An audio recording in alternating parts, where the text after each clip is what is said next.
मेरा नाम अब्दुल रहीम है। मैं BSMU का स्टूडेंट हूँ जो कि चंडीगढ़ में है और इंडिया में मैं नौगढ़ से हूँ। माई सेल्फ पांचरीवाला शिवम, मैं कच्छ से हूँ और मैं BSMU में चंडीगढ़ में पढ़ता हूँ। मेरा नाम मोहम्मद उबार अहमद रियाज है। मैं भी BSMU से हूँ, मेडिसिन परस्यू कर रहा हूँ, चंडीगढ़ में पढ़ता हूँ। तो ये वीडियो हम इसलिए बना रहे हैं ताकि पता चले कि कैसे हमने ये बहुत डिफ़िकल्ट सा सफ़र तैयार किया था चंडीगढ़ से, कैसे हमने यूक्रेनियन और रोमानिया का बॉर्डर क्रॉस किया। तो सबसे पहले ऑन 26 डेट हम हमारी कॉलेज से निकले थ्रू बस और वहाँ पे इतनी भीड़ थी, इतना क्राउड था कि हमें 11 किलोमीटर्स पहले ही हमारे लगेज के साथ वहाँ से उतार दिया गया और बोला कि आपको अभी पैदल ही चल के जाना पड़ेगा बॉर्डर तक। तो सब लोग ने 30 kg प्लस लगेज ऐसे ही खींचते हुए बॉर्डर तक गए।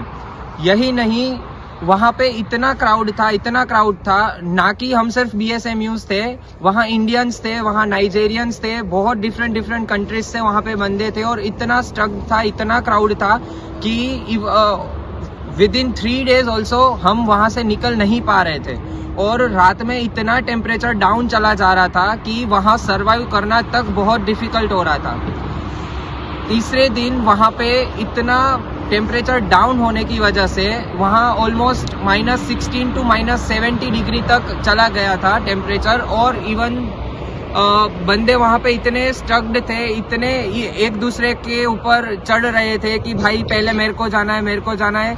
इतना वो हो रहा था कि आप लोग इन लोगों से पूछ ही सकते हो कि वहाँ स्नोफॉल होने के बाद सब बंदे को हाइपोथर्मिया शॉक हो रहा है कि कोई ऐसे ही गिर रहा है। तो आप पूछ सकते हो कि कैसे वहाँ पे हालत कितनी खराब थी। वहाँ पे जब हाइपोथर्मिया सबको हुआ तो मतलब हमारे ग्रुप में बहुत हम लोग थे, तो भैया भी साथ में थे। तो क्या हुआ कि जब हुआ तो फिर ये इनको बहुत अनकॉन्शियस हो गए बहुत। फिर हम लोग वहाँ लिटा के फिर इनको थोड़ा सा इनका पैर वैर रब किए, फिर देखे, फिर इनको थोड़ा जूस वूस पिलाए, फिर इनको बैठाए, फिर सही किए। फिर जब वहाँ ऐसा माहौल ऐसा खराब बन गया था कि हम लोग को समझ नहीं आता अब करे क्या। अब ना उधर चंडीगढ़ वापस जा सकते थे, हम लोग सोचे कि वापस चले जाए, बट वहाँ पे हाई अलर्ट वो आ गया हम लोग कि नहीं जा सकते वापस। फिर हम लोग बॉर्डर भी क्रॉस नहीं कर पा रहे थे क्योंकि वहाँ पे क्या हो रहा था कि जैसे वहाँ से बच्चे निकल नहीं पा रहे थे और पहले तो यूक्रेनियंस जो थे, जब फीमेल्स, तो हाँ, वो एक चीज थी कि जो वहाँ पे बॉर्डर्स पे जो लोग यूक्रेनियंस थे पूरे, वो लोग प्रायोरिटीज दे रहे थे सिर्फ यूक्रेनियन पीपल्स को। They were not allowing us to go freely and cross the border. हर 30 to 40 यूक्रेनियंस पीपल को क्रॉस कराने के बाद 5 या 6 इंडियन स्टूडेंट्स को वो वहां से निकाल रहे थे। तो हमने क्या सोचा, पहले दिन ही हम वहां पे गए, हमारी सारी गर्ल्स को हमने हेल्प किया कि वो ऐसे ही क्रॉस कर ले। तो वो एक दिक्कत वाली बात नहीं थी कि आधी लड़कियों को हमने क्रॉस करवा दिया था और बाकी के जो बंदे सब फंस गए थे वो हमने 3 दिन तक वहां पे ही ऐसे ही सफर किए। तो after third day we just cross successfully our border and 3 दिन जो लगे क्रॉस करने, ये भाई लोग के बहुत मुश्किलों से कटे। वहाँ कोई शेल्टर नहीं, वहाँ कोई फैसिलिटीज़ नहीं वॉशरूम की ढंग वाली, और बहुत शदीद गर्मी में ठहर कर क्रॉस किए ये लोग बॉर्डर। मैं तो बस एक ही दिन सफ़र किया हूँ, एक ही दिन ठहरा हूँ, बहुत से बहुत 8 घंटे ठहरा हूँ सर्दी में। उसके बाद हम लोगों ने भी बहुत मुश्किलों से क्रॉस कर ली। क्रॉस करे बाद फिर हम रोमानिया पहुँचे। रोमानिया में सब फैसिलिटीज़ मिली हमें, खाने पीने की, शेल्टर वगैरह नहीं थी, पर वहाँ भी लाइन थी बस की, जो बस फिर वो शेल्टर लेके जा रही थी, कोई बड़े शेल्टर को।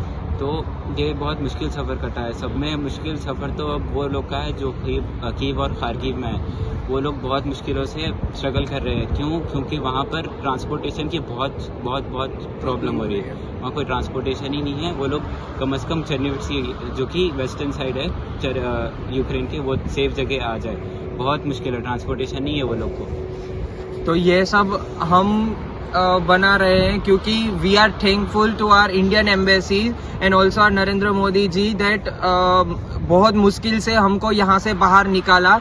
और हम एक हम्बल रिक्वेस्ट भी कर रहे हैं आपसे कि जो लोग खारकीव की और सुमी में इंडियन स्टूडेंट स्टक्ड है, प्लीज उनके लिए कोई एक ट्रांसपोर्ट स्टार्ट कर दो और उनको भी हमारे जैसे सेफली इवैक्यूएट कराओ वहाँ से। और वो सबके पेरेंट्स भी बहुत चिंतित है कि वो लोग भी सेफली इंडिया पहुंचाए। Thank you.